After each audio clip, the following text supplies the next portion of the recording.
بسم اللہ الرحمن الرحیم۔ اس رات وہ اپنے بستر پہ یوں ہی لیٹا تھا جب وہ اس کے کمرے میں آئی۔ اس کے ہاتھوں میں دودھ کا ایک گلاس تھا۔ وہ ہمیشہ رات کو سونے سے پہلے اس کے لیے دودھ لانا نہیں بھولتی تھی۔ وہ ایک مشرقی بیوی کے روپ میں بالکل پوری اترتی تھی۔ کبھی کبھی وہ اس کو بالکل بھی سمجھ نہیں پاتا۔ وہ اس سے جتنی بدتمیزی سے بات کرتا یا کبھی کبھی غصے سے بات کرتا تو وہ جواباً خاموش ہو جاتی۔ دوسری بیویوں کی طرح لڑتی جھگڑتی بالکل بھی نہیں تھی۔ لڑنا تو دور، وہ کبھی اپنی صفائی بھی پیش نہیں کرتی تھی۔ وہ اپنے دوستوں کی جب شکایتیں سنتا جو اپنی بیویوں کے بارے میں کرتے تھے تو حیران ہو جاتا کہ کون سی بیوی صحیح قسم کی ہے۔ ایک ان پڑھ جاہل گاؤں کی لڑکی یا وہ پڑھی لکھی ماڈرن لڑکیاں جو اپنے شوہروں پہ حکومت کرتی تھی۔ نہ کھانا بنانا، نہ بچوں کو سنبھالنا، ہر وقت میک اپ سے لدے رہنا، ہنس ہنس کے ہر مرد سے بات کرنا، اسے اس قسم کی عورتیں عجیب لگتی تھیں۔ لیکن وہ اپنی زندگی میں ایک بہت مختلف لڑکی دیکھ رہا تھا، ایک ایسی لڑکی جو اس نے آج تک نہیں دیکھی۔ ایک وہ بیویاں تھیں جو شوہروں کی ہر بات پہ اعتراض کرتی تھیں، اور ایک یہ ہے اگر اس سے کہا جائے کہ رات سفید ہے تو یہ اپنے شوہر کی ہاں میں ہاں ملائے گی۔ یہ لڑکی تو اپنے شوہر کو مجازی خدا سمجھتی تھی، ہر بات ماننے والی، ہر کام کرنے والی۔ ایک بار اس کے آفس کے ایک دوست نے اس سے پوچھا تھا اسے کس قسم کی بیوی چاہیے۔ وہ کوئی جواب نہیں دے سکا تھا۔ اسے اب تک نہیں معلوم تھا کہ بیویوں کی بھی اقسام ہوتی ہیں۔ اس نے دودھ کا گلاس اس کے ہاتھوں میں تھما دیا۔ وہ دودھ پیتے ہوئے مسلسل اپنی نگاہوں کے حصار میں لیے ہوئے تھا، اور وہ نگاہیں جھکائے کھڑی تھی۔ کتنی عجیب لڑکی تھی! کسی اور تو کیا، شوہر سے نگاہیں ملاتے ہوئے بھی شرماتی تھی۔ وہ پہلی بار اس کی اس ادا سے لطف اندوز ہو رہا تھا۔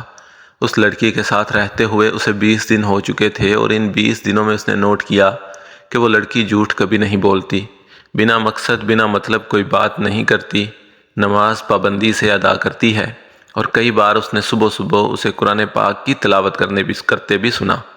وہ اب نیچے فرش پر اپنا بستر ڈال کر سو رہی تھی۔ اس نے کبھی نہیں کہا میرا حق دو، بیڈ پہ سونا میرا حق ہے۔ وہ ہمیشہ رات کو سونے سے پہلے کوئی نہ کوئی عجیب سا ٹاپک پکڑ پر اس پر مختلف سوالات کرتی، اور وہ بس ہاں ہوں میں یا کبھی کبھی تو غصے سے جھڑک دیتا تھا، مگر وہ کبھی اس کے غصے پہ ناراض نہیں ہوتی تھی، کوئی شکوہ نہیں کرتی تھی۔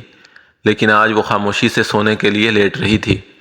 اسے ہمیشہ رات کو اس لڑکی کی باتیں بہت بری لگتیں، لیکن عجیب بات تو یہ تھی کہ اگر وہ لڑکی بات نہ کرتی تو وہ الجھن کا شکار ہو جاتا۔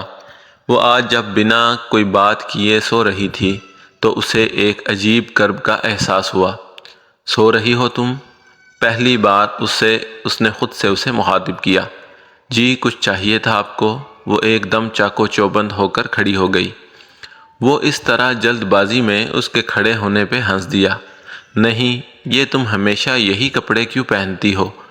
اس نے بات شروع کرنے کے لیے یہ عجیب و غریب قسم کا سوال کیا۔ اس نے غور سے اپنے کپڑوں کو دیکھا جو سادہ لان کے کپڑے تھے۔ جی وہ باقی میلے تھے اس لیے، اس نے حیران ہو کر جواب دیا۔ کتنے جوڑے ہیں تمہارے پاس؟ جی 5، اس نے سادگی سے جواب دیا، جبکہ وہ حیران ہوا۔ جس لڑکی کا شوہر لاکھوں کے حساب سے تنخواہ لیتا ہو، اس کی بیوی کے پاس صرف 5 سادہ لان کے کپڑے ہیں، یہ بات اسے عجیب لگی۔ اس کے خود کے ہزاروں کپڑے تھے اور اس نے بھی کبھی کچھ نہیں مانگا۔ اس کے پاس کپڑے، جوتے، جو بھی چیز نہیں تھی، اس نے اپنے لیے اس سے کبھی کچھ نہیں مانگا۔ کیوں نہیں مانگا؟ اسے مانگنا چاہیے تھا، یہ اس کا حق تھا، وہ اس کا شوہر۔ تم نے پہلے کیوں نہیں بتایا؟ وہ دکھ سے پوچھ رہا تھا، جبکہ وہ نظریں جھکا گئی جیسے اس نے بہت بڑی غلطی کر دی ہو۔ اچھا ٹھیک ہے، ہم کل کو چلیں گے شاپنگ پہ، پھر لے لینا اپنے لیے کپڑے، اور بھی تمہیں جو کچھ چاہیے وہ بھی، اوکے؟ جی۔ اچھا اب سو جاؤ۔ وہ سونے کے لیے لیٹ گئی۔ اس نے لیمپ آف کر دیا، اب اسے بھی اچھی نیند آتی۔ وہ سابقہ تجربات سے نتیجہ اخذ کر چکا تھا کہ جب بھی وہ لڑکی اس سے بات نہیں کرتی، اسے نیند بڑی دیر سے آتی تھی۔ رات تقریباً گزر چکی تھی، دور دور سے کہیں مؤذن کی آواز آ رہی تھی۔ اس نے سوتے سوتے محسوس کیا کوئی اس کے ماتھے پہ ہاتھ رکھے ہوئے ہے۔ وہ کرنٹ کھا کر اٹھ گیا۔ وہ اس کے بالکل پاس کھڑی تھی۔ اسے اٹھتا دیکھ کر گھبرا گئی۔ اسے اتنی صبح صبح اسے کا چھونا بہت برا لگا، اور غصے کی شدید لہر اس کے جسم میں پیدا ہو گئی۔ پورا جسم جیسے جلنے لگا ہو۔ وہ کمبل کو پرے دھکیل کر بالکل اس کے برابر کھڑا ہو گیا۔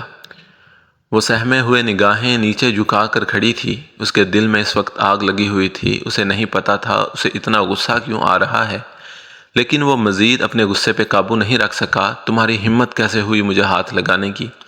کیا سمجھتی ہو تم خود کو، اور کیا سوچ کر تم نے مجھے ہاتھ لگایا؟ میں نے تمہیں بتایا تھا نا، میں تمہیں بیوی کا درجہ کبھی نہیں دے سکتا۔ تم زبردستی میری زندگی میں گھسنے کی کوشش مت کرو کہ نہ تو میں تمہیں کبھی قبول کر سکتا ہوں اور نہ کبھی کروں گا۔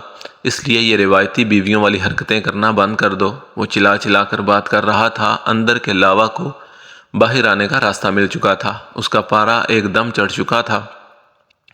وہ بدستور سر نیچے کیے ہوئے کھڑی تھی۔ اس نے محسوس کیا اس کی آنکھوں سے آنسو گر رہے ہیں۔ گیٹ آؤٹ، اس نے چلا کر کہا۔ پھر اسے یاد آیا وہ جاہل گوار لڑکی انگلش نہیں سمجھ سکتی، اس لیے اس نے ہاتھ پکڑ کر اسے زبردستی اپنے کمرے سے باہر نکالا اور کنڈی لگا کر بیڈ پر بیٹھ گیا۔ اس کا خون کھولنے لگا تھا۔ کافی دیر بعد جب وہ خود کو نارمل کرنے میں کامیاب ہوا تو دوبارہ بستر پہ لیٹ گیا۔ پھر جانے کب اس کی آنکھ لگی۔ چھٹی کا دن تھا، اس لیے اسے بیدار ہونے کی کوئی جلدی نہیں تھی، لیکن 10 بجے الارم نے اپنے ہونے کا احساس دلایا۔ وہ اٹھ کر واش روم میں گھس گیا۔ سر میں ہلکے درد کا احساس ہوا۔ صبح 6 بجے والا واقعہ ابھی ذہن میں تازہ تھا۔ نہا کر جب باہر نکلا تو ٹھٹک گیا۔ اس کی شرٹ بیڈ پہ آج نہیں پڑی ہوئی تھی۔ ایسا پہلی مرتبہ ہوا تھا کہ وہ نہا کر نکلا ہو اور بیڈ پر شرٹ نہ ہو۔ اسے کچھ عجیب لگا۔ اس نے الماری سے شرٹ نکال کر پہنی، ناشتے کے لیے نیچے چلا گیا۔ دوسری حیرت تب ہوئی جب ٹیبل پہ ناشتہ نظر نہیں آیا۔ یہ بھی پہلی مرتبہ ہوا تھا، ورنہ ہمیشہ جاگتے ہی میز پر ناشتہ سجا دیا کرتی تھی۔ تو اس کا مطلب وہ ناراض ہے، اس نے سوچا۔ ناراض ہے تو ہوتی رہے ناراض، میں نے کیا کیا؟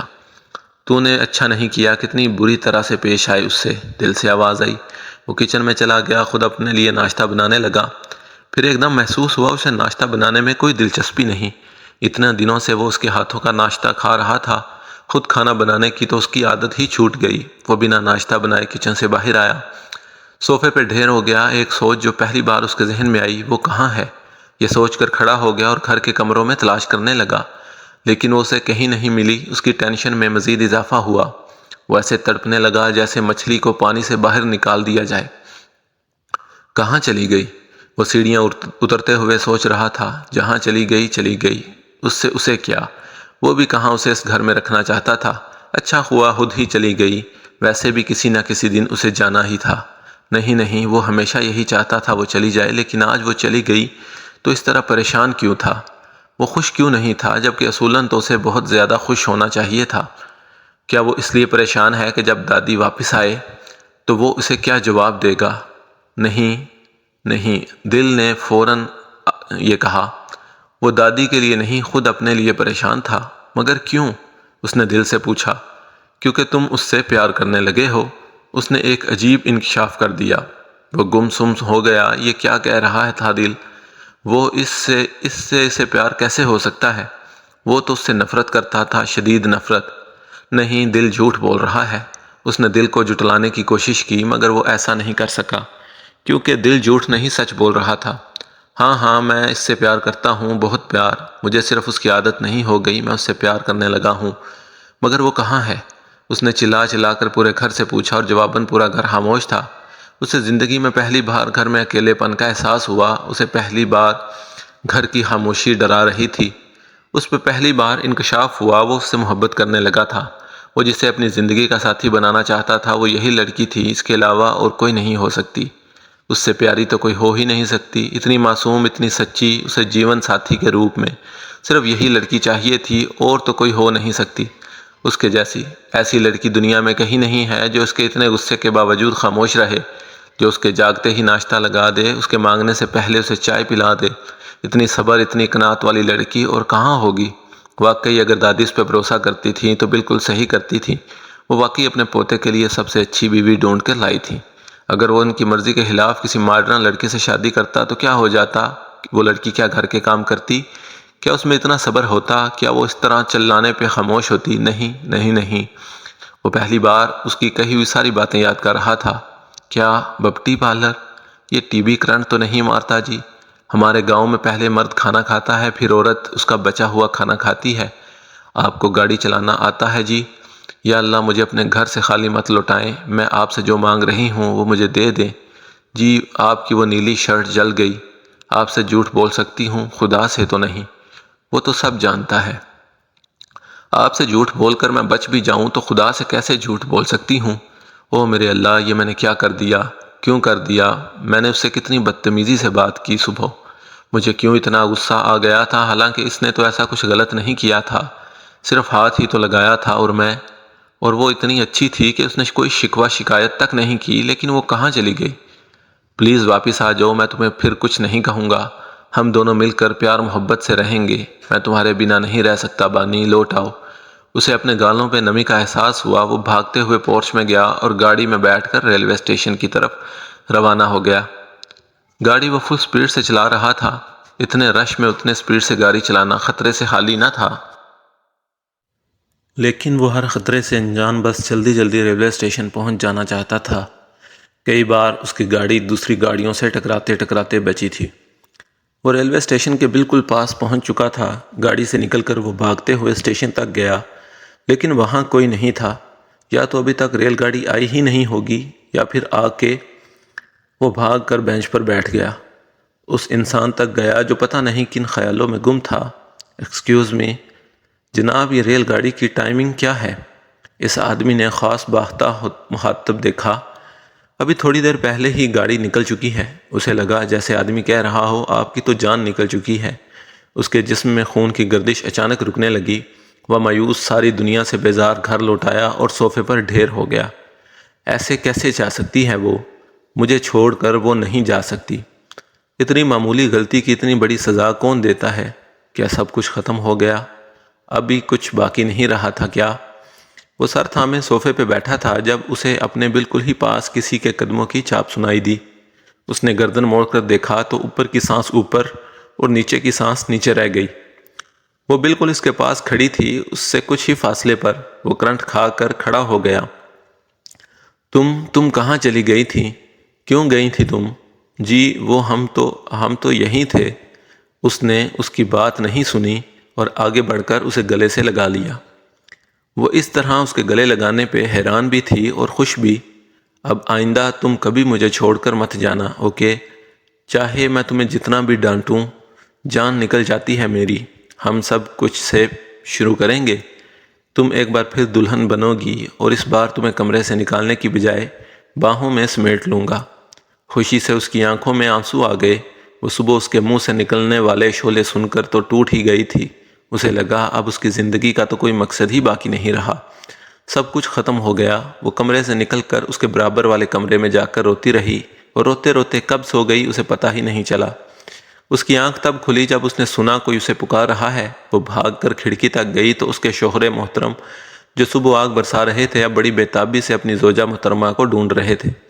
اسے حیرت بھی ہوئی اور اچھا بھی لگا۔ وہ دیر تک کھڑکی سے اس کی اداس شکل دیکھتی رہی، پھر اس نے چلا چلا کر اپنی محبت کا اظہار کیا، ان دیواروں کے سامنے، اس گھر کے اندر۔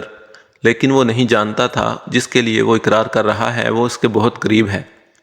وہ جانتی تھی کہ وہ اس سے پیار کرنے لگا ہے۔ وہ کئی بار اس کے چہرے پہ اپنے لیے محبت کا پیغام پڑھ چکی تھی، لیکن وہ اقرار نہیں کر رہا تھا، کیونکہ ابھی تک خود اس کے دل نے ہی اقرار نہیں کیا تھا۔ رات کو 2 بجے اٹھ کر بریانی کھائی جاتی ہے جناب، چوری چوری قیمہ اپنی پلیٹ میں ڈال کر کھانے لگتے ہیں، گاڑی میں بیٹھ کر چپکے چپکے اسے دیکھا جاتا ہے۔ صرف اقرار کرنے میں ہی مشکل پیش آ رہی تھی جناب کو۔ اس کے منہ سے اپنے لیے اقرار محبت سن کر اسے بہت اچھا لگا۔ وہ اس وقت اس کے پاس جانا چاہتی تھی، اسے بتانا چاہتی تھی کہ وہ اس کے قریب ہے، لیکن وہ نہیں گئی۔ وہ اسے تنگ کرنا چاہتی تھی۔ جس شوہر محترم نے اسے دن میں تنگ کیا وہ اپنا بدلہ وصول کرنا چاہتی تھی۔ صبح وہ اس سے غصہ تھی، ناراض تھی، روئی تھی، لیکن اگر آج کی صبح وہ سب کچھ نہ ہوا ہوتا تو وہ کبھی اپنی محبت کا اقرار نہ کرتا۔ یہ تقدیر کاتب کا فیصلہ تھا، جو ہوتا ہے اچھے کے لیے ہوتا ہے۔ بے شک کوئی ہے جو ہماری ہر سوچ پہ اختیار رکھتا ہے اور ہمارے لیے بہتر فیصلے تجویز کرتا ہے۔ وہی جو اس کی پوری کائنات کو چلا رہا ہے، یہ ساری دنیا جس کے ماتحت ہے وہی تو خدا ہے۔ اس نے تشکر آمیز نگاہوں سے اوپر آسمان کی جانب دیکھا۔ بے شک جوڑے وہی بناتا ہے آسمانوں پر۔ وہ اپنے انسانوں میں کبھی فرق نہیں کرتا، نہ دیہاتی اور شہری میں، نہ غریب اور امیر میں۔ وہ سب کو 2 آنکھیں، 2 کان، 2 ہاتھ، 2 پاؤں نواز کر بھیجتا ہے۔ فرق تو صرف انسان کرتے ہیں۔